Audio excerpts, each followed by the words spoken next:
Qu'en pensez-vous, chers compatriotes congolais et fidèles téléspectateurs de Edam TV officiel, votre chaîne, notre chaîne? Nous sommes là une fois de plus dans le souci de mieux nous informer et vous informer, en train d'analyser sur deux questions d'actualité, sur deux thématiques, car la République démocratique du Congo est en train de compter aujourd'hui par son gouvernement la 48e réunion du Conseil de ministres, où le président de la République, Félix-Antoine Tshisekedi Tshilombo, en train de mettre en confiance son peuple, disant qu'il n'y a aucune crise. Et de l'autre côté, nous voyons le président de la République recevant sur sa table une lettre de la part de jeunes de l'UNC, du côté de l'Est du pays. En réalité, il devait assister au sommet, au mini-sommet de pays du Grand Lac. Et là-bas, le jeune de l'UNC s'adressant au président de la République, manifestant leur mécontentement, voulant immédiatement la libération de leur leader. Je cite Vital Kamerhe, le chef de cabinet, le directeur de cabinet du chef de l'État. Nous allons analyser ensemble avec vous, avec un monsieur que vous connaissez, monsieur Stéphane Balamouangue, qui est le 2G de Edam TV officiel. Bonjour monsieur Stéphane. Bonjour madame Marilo, et bonjour à tout le monde qui nous suit de partout. Comment allez-vous? Oui, ça semble aller au rythme du pays. Nous sommes là. Et comme les choses semblent bien marcher avec le président Félix, je dois dire que ça va bien. Vraiment. Le peuple congolais, le téléspectateur de DEM TV, cherche à avoir une lecture sur cette 48e réunion de Conseil de ministres où le chef de l'État est en train de mettre en confiance le peuple congolais, disant qu'il n'y a aucune crise. Alors que nous voyons de l'autre côté le président, pour dire que le compatriote Martin Fayulu Madidi, en train d'insinuer qu'il y a une crise au sein des institutions, il y a une crise politique en République démocratique du Congo. Quelle est votre lecture par rapport à tout ça? Merci, madame. Une très bonne question. C'est une grande préoccupation que nous devons quand même chercher à rencontrer et puis donner de plus amples détails. Vous savez, la République démocratique du Congo, c'est un grand pays. Un grand pays qui a été dirigé d'abord pendant 18 ans par M. Joseph Kabila et ses acolytes aujourd'hui au sein du FCC. Le président Félix-Antoine Tshisekedi, depuis qu'il est président de ces grands pays, aujourd'hui c'est la 48e d'abord réunion du Conseil des ministres. Ce qui signifie que c'est un monsieur qui travaille, qui suit de près la vie nationale de son pays, qui suit de près les cours normaux, bien sûr, des institutions, qui a toutes les informations du pays, sur tout le plan et dans tous les domaines, puisque quand il est comme ça, quand il préside toujours comme ça cette réunion, ça prouve à suffisance, c'est quelqu'un qui travaille, qui a des choses à dire à ses ministres, qui a des choses à dire à tout le monde qui compose, bien sûr, ces conseils des ministres. De ce point de vue-là, je dois dire bravo au président de la République et bravo également à tous les membres du gouvernement qui participent quand même à cette messe si importante chaque vendredi et chaque vendredi soir ou samedi matin, on nous fait le compte rendu et ça fait énormément du bien puisque plus il tient de telles réunions, plus il prend de bonnes décisions, plus le ministre s'exprime et pose aussi leurs problèmes dans leur secteur et il y a des solutions. Ça prouve à suffisance qu'il y a un suivi dans ce qu'il fait et dans ce qu'ils font tous ensemble pour la République démocratique du Congo. D'entrée de jeu, le président Félix a dit quelque chose de très important. Il a dit qu'il n'y a pas de crise en République démocratique du Congo. À l'heure actuelle, vous le savez très bien, madame, tous nous sommes sur le terrain. Nous voyons comment les choses se passent. Il y a d'un côté Martin Fayulu qui a mis en place un plan de sortie de crise. Pour lui, il y a crise. Alors, la question que nous nous posons, il y a quel genre de crise? Quel type de crise? D'ailleurs, vous l'aviez déjà épinglé dans votre annonce très brillante que j'ai appréciée. Vous avez dit, il y a crise institutionnelle ou il y a crise politique? Une très bonne question. Ça, le peuple qui nous suit à la maison doit comprendre. En République démocratique du Congo, après les élections de 2018, il y a eu beaucoup de contestations. Il y a eu des contestations au niveau de l'élection de sénateurs, de l'élection de députés nationaux, de l'élection présidentielle également, même l'élection de députés provinciaux. Tout ça, ce sont des problèmes. Tout ça, toutes ces contestations forment ce qu'on appelle crise politique. Forment ce qu'on appelle crise politique. Pourquoi? Parce qu'il n'y a pas un bon climat en RDC à cause de ça. Est-ce que ce mauvais climat qui est dû aux contestations de certains individus peut entacher la bonne marche des institutions? Pour moi, d'un côté, je dis non. De l'autre côté, je peux dire oui.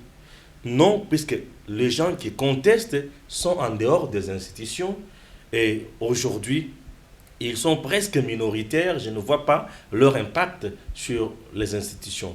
De l'autre côté, si cette crise était au sein des institutions, avec des animateurs, là, j'allais dire, ça demande une autre solution. Puisque même la Constitution le dit, lorsqu'il y a crise au sein des institutions, le président de la République est appelé à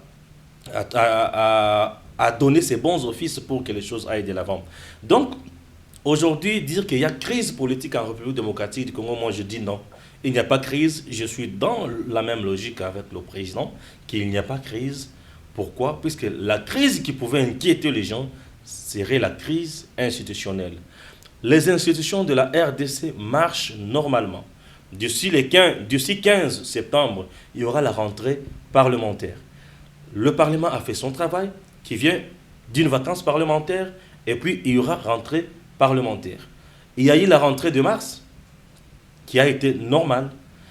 D'ici là, vous verrez les choses marcher normalement, puisque la rentrée parlementaire du mois de septembre, c'est une session budgétaire pour voir comment on doit voter le budget que le gouvernement va apporter. Et en plus de cela, le pouvoir judiciaire fonctionne normalement. Le pouvoir judiciaire fonctionne. Il y a plusieurs mandataires qui sont interpellés matin, midi, soir à la justice, jugés pour surtout la bonne marche des institutions, et ça fait du bien. Récemment d'ailleurs, il y a l'inspecteur général aux finances qui est allé au niveau de la Banque centrale où il a trouvé une affaire de 50D sous compte, à part le compte principal que les trésors publics de l'État.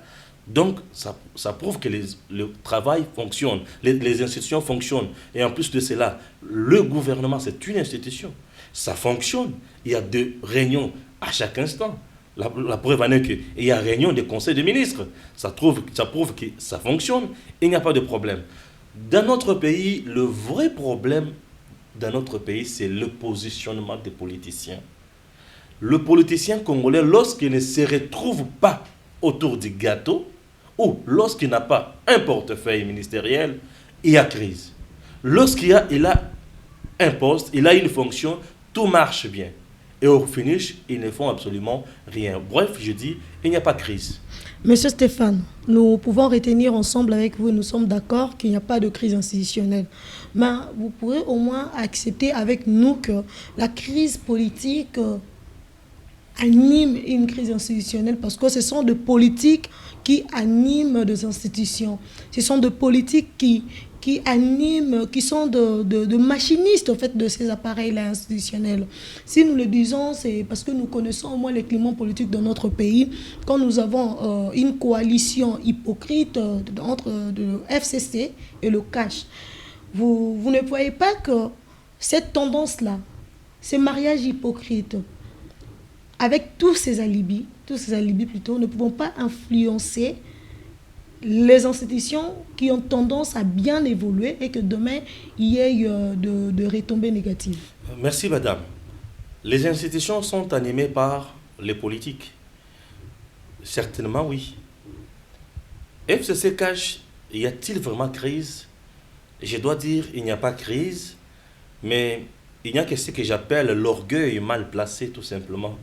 Dans le chef de certains ténors. Il ne va pas influencer les institutions. Non, écoute, dans le chef de certains ténors de cette coalition. La coalition marche. La coalition est là. Le premier ministre qui gère le gouvernement est du PPRD. Il est du FCC. Le ministre du budget, il est du CACH, INC, on peut dire ça. Le ministre des Finances est du PPRD. Les gens travaillent. Il n'y a que le mécontent qui aime créer des zizanies matin, midi, soir, qui aime créer des troubles inutiles, qui aime créer aussi la politique sensationnelle en quelque sorte. de ce point de vue-là, il n'y a pas de crise. Dans les institutions, il n'y a pas de crise. On pouvait parler de crise dans les institutions si et seulement si, par exemple, le gouvernement apporte un projet de loi au niveau de l'Assemblée nationale et l'Assemblée nationale n'est pas prête à recevoir cela. Ça, on peut parler d'une crise. Il y a crise également lorsque le gouvernement apporte, par exemple, son projet, ou bien oui, le projet du budget 2021 et l'Assemblée nationale rejette ça. Ça, c'est une crise. Alors, aujourd'hui, les mécontentements au sein de la coalition ne peuvent jamais entamer la bonne marche des institutions. Les mécontentements au sein de la coalition, c'est tout à fait normal. Même en famille, chez vous, en famille, l'aîné, la cadette, ou le cadet, ou le benjamin, il peut y avoir toujours des conflits. Puisque là où il y a des gens, il y a des hommes, il y a ce que nous appelons la gestion des ressources humaines. Gérer un homme, ce n'est pas facile. Le matin, il vous dit qu'il est normal. À midi, il vous dit que j'ai besoin de prendre de la bière. Le soir, il vous dit non, ma tête fait mal. À 21h, il vous dit non, oui, Rava, je vais tel concert, je dois y aller. Vous voyez un peu ça. C'est un peu difficile. C'est même aussi en politique. En politique, les gens sont là, ils font parfois des déclarations pour satisfaire leur base. Quelqu'un du FCC ne peut pas faire une déclaration pour satisfaire les gens du cash. C'est de bonnes guerres. Et ça, moi, je ne peux qu'encourager au contraire. C'est comme ça que nous sommes habitués dans notre culture politique en République démocratique du Congo. C'est une culture des jetons. Regardez ce qui se passe aujourd'hui entre Moukebaï et Daniel Safo. Or, hier, de meilleurs amis. Mais Moukebaï te dit, moi, ça, Daniel Safo, allez, qui a 15 ans. Hein? De l'autre côté, Daniel te dit, Murumba, Otike Kwangananani. Tu vois un peu ça? Ça, nous sommes habitués à ça. Mais ça ne peut pas entacher la bonne marche des institutions. Donc aujourd'hui, madame, je dois vous dire que les institutions marchent normalement. Nous avons l'institution président de la République. Mais ça tourne. Il est à gauche, il est à droite, il fait tout ce qu'il peut faire. Il est là, ça tourne l'institution président de la République. Nous avons l'institution gouvernement. Mais ça marche. Rien ne bloque le gouvernement. Le Parlement et l'Assemblée nationale et le Sénat étaient en congé parlementaire, en vacances parlementaires. Ils vont répondre, les deux chambres vont répondre d'ici 15 septembre. Ça marche. Est-ce que vous avez suivi un communiqué de Mme Mabunda disant il n'y aura pas rentrée parlementaire? Vous avez suivi un communiqué conjoint Mabunda et l'autre sur le fameux Tamemwamba pour dire il n'y aura pas rentrée parlementaire, il n'y aura pas rentrée parlementaire. Non, tout se passe très bien. Tout se passe très bien. Les écarts de langage, on ne peut pas parler, on ne peut pas qualifier ça de crise ou des éléments qui peuvent déclencher une crise. Non, ça ce sont des vents qui viennent peut-être pour secouer la maison et au finish la maison reste. Nous pouvons essayer d'ouvrir une parenthèse si vous le permettez. Oui, vas-y, madame. Puisque nous avons parlé de la coalition FCC Cash, est-ce qu'on peut essayer de parler du mariage dans le cash UNC-UDPS? Le mariage dans le cash, INC-UDPS, c'est une très bonne question, tu sais. Tu m'as surpris agréablement, je dois le dire. Au sein du cash, il n'y a pas de problème. Mais vous êtes sûr? J'arrive. Non, c'est juste une question, si vous êtes sûr. Question d'être sûr et de certitude. Je dois répondre. Je dois répondre sur base de faits. En journalisme, les faits sont sacrés. Les commentaires sont libres. Vous voyez, madame, est-ce qu'au sein du cash, il y a crise? Est-ce que le mariage ne tient plus? Je dois dire qu'au sein du cash, il y a frustration. Il n'y a pas crise, mais le mariage tient toujours. Pourquoi je dis ça? Il y a frustration, pourquoi? Parce que le militant, le membre de l'INC, qui sont les vrais alliés de l'UDPS, pour eux, Kamer ne pouvait pas être arrêté du fait qu'il est l'allié principal du chef de l'État. Or, le mariage INC-UDPS, c'était un mariage de principe. Nous serons là pour diriger autrement. Kamere le disait, nous serons là pour diriger autrement. Ce pays a été pillé à tous les niveaux. Nous allons montrer aux gens de la bonne gouvernance. Ça, c'est Vital Kamere. Nous allons instaurer en place la vraie justice. C'est Vital Kamere qui le disait. Et Félix Tshisekedi, à son tour, le disait également. Même si tu es mon copain, mon ami, mon amai, tokola ensemble, tu voles, boloko. Pourquoi? Ce n'est même pas moi qui va t'arrêter, mais c'est plutôt le système que nous allons mettre en place qui va t'arrêter. Effectivement, tout le monde est resté fidèle à sa parole. Kamere, quand il est allé au-delà de ses paroles, il s'est retrouvé dans le filet de la justice. Et Félix Tshisekedi, comme il tenait à tout prix mettre en place un système noble pour bien gérer ce pays, il respecte sa parole, il reste derrière la justice pour regarder comment il fonctionne et il ne s'ingère pas. Ça, c'est de 1. De 2, pourquoi je dis qu'il n'y a pas de crise encore au sein du cash? Puisque le fait, là je suis maintenant au niveau du fait, hein, le ministre INC ayant bénéficié du quota INC au sein du cash, ils sont toujours à leur poste. Je commence par le VPM du Bidier, Bordeaux Mayo, maître. Il est toujours là, il fait son travail. Maître Mayo fait son travail, il n'est pas inquiété. Ça c'est de 1. Billy Kamba, le ministre de la Jeunesse, il fait son travail. Au moment où je vous parle, il est à l'est du pays. Il fait son travail. Je prends le porte-parole du gouvernement, le ministre d'État, en charge des médias et porte-parole du gouvernement, Jolino Makelele, est en place, il fait son travail. Donc, d'autres ministres, au niveau de l'urbanisme, non, l'urbanisme c'est plus, au niveau, il y a un ministère là qui m'échappe, où Molendo Sakombi, il est de l'UNC, il est là, il n'est pas inquiété. Ces gens-là occupent leur poste, ils y travaillent, ils ne sont pas inquiétés. Et jusqu'au jour d'aujourd'hui, du fait que l'affaire Kamere est encore en justice, Kamere n'a jamais été remplacé au niveau du cabinet du chef de l'État, puisqu'on a Longele qui est là, toujours aïe. Ça prouve à suffisance que le président Félix est resté logique avec lui-même. Qu'est-ce qui justifie le fait qu'il soit toujours maintenu à son poste alors que le verdict a été prononcé? Non, au premier degré, oui. Au premier degré, comme Kamere avait... Il a été sanctionné. Le jugement a été rendu. Oui, je ne refuse pas, madame. Au premier degré, Kamere a été condamné. 20 ans de prison, privation de ceci, privation de cela. C'est tout à fait normal. Au premier degré, comme la justice avait laissé encore d'autres brèches pour Vital Kamere, le président Félix, rationnel qu'il est, il ne pouvait pas aller trop vite en besogne pour dire non, c'est fini, je remplace. Là, ça allait donner vraiment matière à réflexion à plusieurs juristes et à plusieurs politiques pour dire que c'est bien lui qui était derrière ça. Non, il est resté calme puisqu'il savait que Kamere avait encore une autre voie de recours. C'est la raison pour laquelle l'homme est allé en appel.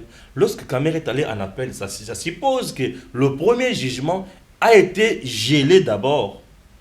On continue, puisque au second degré, tout comme on peut la quitter, tout comme on peut le condamner davantage, ou tout comme on peut alléger sa peine. Tout est possible.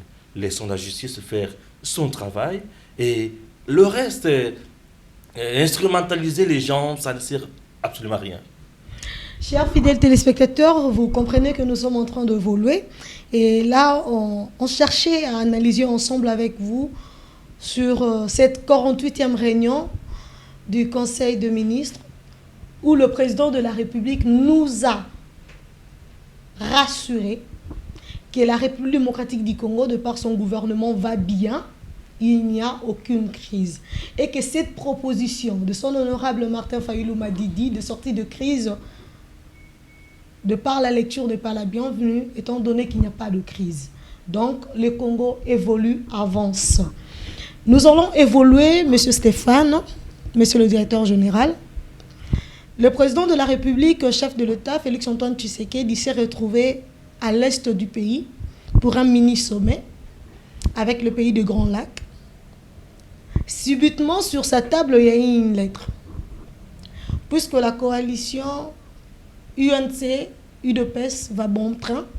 Mais nous sommes surpris, nous ne savons pas de manière agréable ou désagréable, de constater que le jeune de l'UNC, parti Est, frère à Vital Kamerhe, demandait au chef de l'État de rentrer à la capitale, chercher leurs frères et ramener leurs frères. Qu'est-ce que vous allez nous dire si tout va bien au sein du cash? Ils sont censés avoir assez d'informations, ils sont censés comprendre que leur leader, Vital Kamerhe, a fait un vœu à la République démocratique du Congo. Merci madame, c'est une préoccupation très importante, je dois vous avouer. Mais j'ai des choses à dire sur ce dossier. Vous avez votre temps. D'abord, à l'est du pays, le président est là. C'est pour un mini-congrès, un forum sur la paix avec certains pays de la sous-région du Grand Lac. Nous avons le Rwanda, l'Angola et d'autres pays également. Le président va assister à ça. Pourquoi? Puisque c'est quelqu'un qui se bat matin, midi, soir pour qu'il y ait la paix à l'est du pays. Nos compatriotes, nos frères, nos sœurs, nos mamans sont tués, violés, décapités.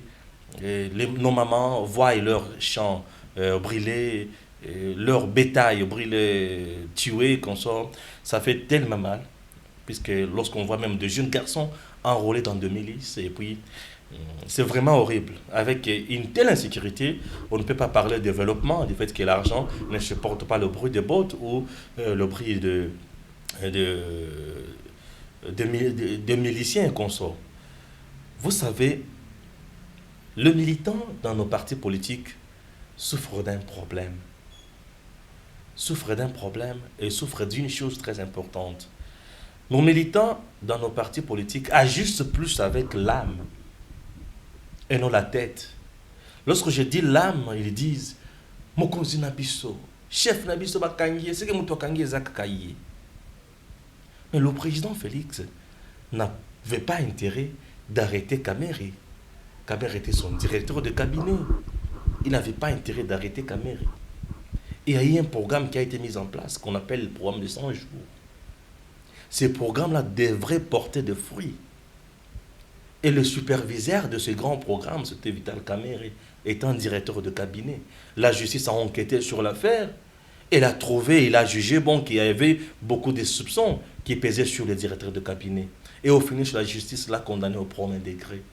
Le président de la République n'a pas condamné Vital Kamerhe. Le président de la République n'a pas amené Vital Kamerhe, n'a pas poussé Vital Kamerhe en exil comme on les voyait sous Joseph Kabila. Et une première depuis que ce pays existe, de voir un directeur de cabinet, à lieu principal du président, être jeté en prison. Ce n'est pas le président. Et si un bel exemple ne vient pas d'en haut, et ceux qui sont en bas ne vont pas, je dis bien, respecter les lois du pays.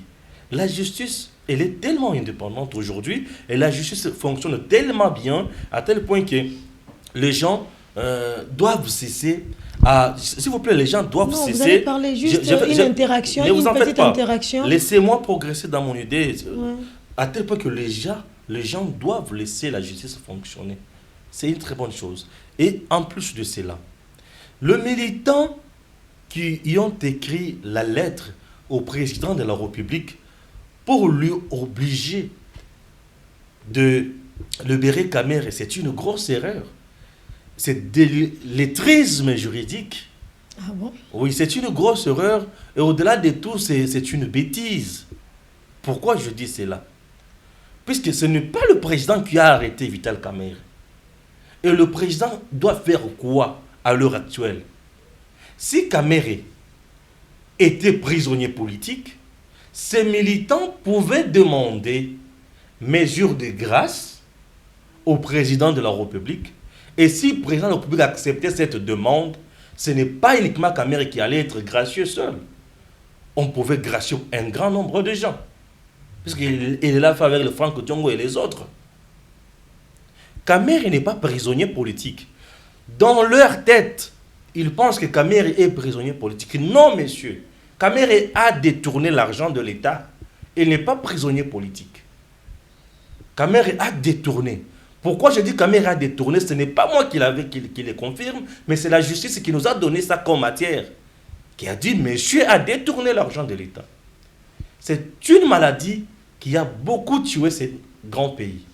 Lorsque un leader, populaire soit-il, s'il détourne, il doit être arrêté. Et on passe. Aujourd'hui, la personne pour qui vous vous battez matin, midi, soir, quand il a détourné des millions de l'État, ce sont ses neveux qui jouent avec cet argent ici à Kinshasa. Et vous, du côté de l'Est, vous souffrez toujours. Il n'a même pas pu construire une bicoque chez vous là-bas. Même une maison en chambre.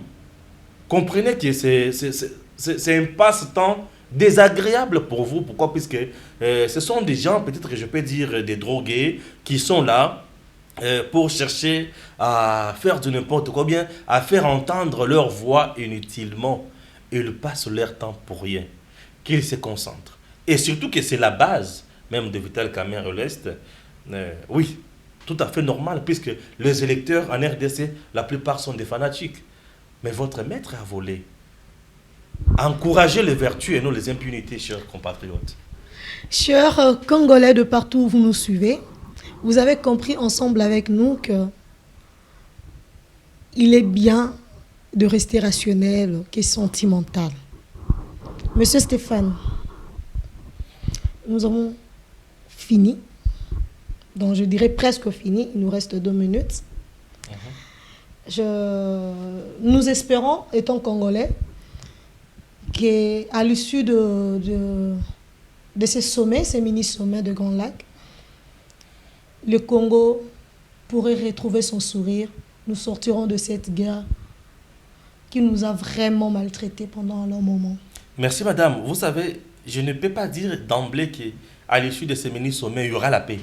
C'est un processus. Pourquoi? Puisque l'insécurité de l'Est ne commence pas aujourd'hui, n'a pas commencé aujourd'hui. C'est un processus, je m'excuse, c'est un processus qui va prendre du temps. Mais au fur et à mesure que les jours passent, les choses seront réglées. Donc, nous avons conclu ensemble avec vous que le président de la République, Félix Antoine Tshisekedi Tshilombo, est un bon père de famille. Il se bat pour notre bonheur à tous. Faisons-lui confiance. Accordons-lui du temps, soutenons-le. Voyons voir ce que ça donnera à la fin. Bien que nous attendons un rapport à la fin, il a un bilan à nous présenter 5 ans après son mandat. Il a 5 ans d'exercice, nous attendons le résultat. Chers compatriotes congolais de partout, vous nous suivez. Edam TV officiel a eu le réel plaisir de recevoir pour vous M. Stéphane Balamwenge, le DG de Edam TV, votre chaîne. Et nous vous promettons vous revoir incessamment.